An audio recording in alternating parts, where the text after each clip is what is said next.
l'émission 100% placement sur BFM Business. Et on accueille Stéphanie Allory. Bonjour Stéphanie. Bonjour Cédric. Merci d'être avec nous pour l'offre financière et les études patrimoniales de l'UFF. Grâce à vous, ce matin, on va offrir à nos auditeurs quelques clés pour s'y retrouver dans l'immense famille des PER, c'est ça ? Tout à fait. On va essayer de donner un panorama un peu plus clair en effet. Alors, quels sont les avantages de cette nouvelle enveloppe ? Alors, on se rappelle que cette nouvelle enveloppe a été créée par la loi Pacte, mise en œuvre en 2019, dans un contexte où on a une pression démographique sur la retraite qui est assez forte. On a bien sûr un déficit public, et on le sait tous, qui se creuse, et puis une réforme de la retraite qui a été un peu stoppée dans son élan et qui reviendra peut-être sur la table un peu plus tard. En tout cas, c'est important aujourd'hui de s'occuper de sa retraite, et cela à titre individuel.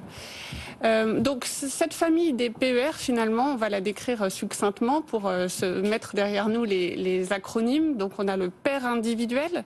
Donc le PER1. Le PER1, voilà, qui est souscrit à titre personne physique, titre individuel, qui remplace grosso modo le PERP et le Madelin.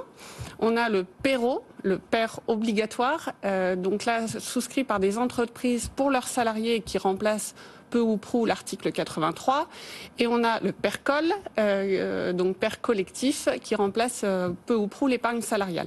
Quand je dis peu ou prou, c'est, vous me posiez la question des avantages, c'est que cette nouvelle famille des PER emporte des avantages par rapport à ces anciennes enveloppes.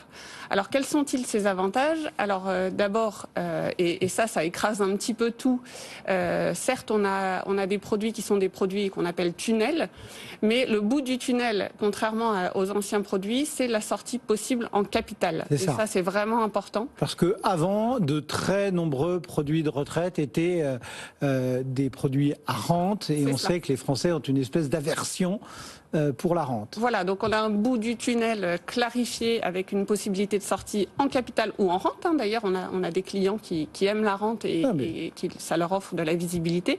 Donc premier gros avantage. Deuxième avantage, eh bien, c'est une fiscalité harmonisée entre les produits. Donc en fonction de la nature des versements et de la nature des sorties, on s'y retrouve dans une fiscalité plus claire.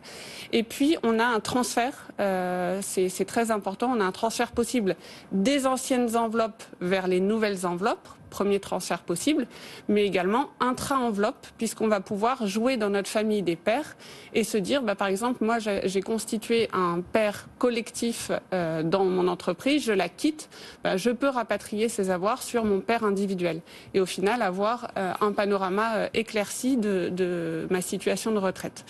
Voilà, donc grosse souplesse et bout du tunnel éclairci. Et du coup, il y a une question, c'est de savoir quel intérêt on aurait à passer finalement d'anciennes générations, enfin d'anciens produits, tous ceux que vous avez rappelés, le PERP, le Madelin, l'article 83, et entre guillemets de les transformer, en ces nouveaux dispositifs. Alors, je reviens sur le fait qu'on pourra sortir en capital, donc ce qui n'était pas possible, par exemple pour le PERP, sauf acquisition de la résidence principale ou accident de la vie, en cours de constitution de l'épargne, et bien là, je transfère mon PERP sur un PER1, je peux sortir en capital à terme. Donc ça, c'est un gros avantage. Deuxième avantage, c'est d'avoir de la visibilité sur son package retraite global.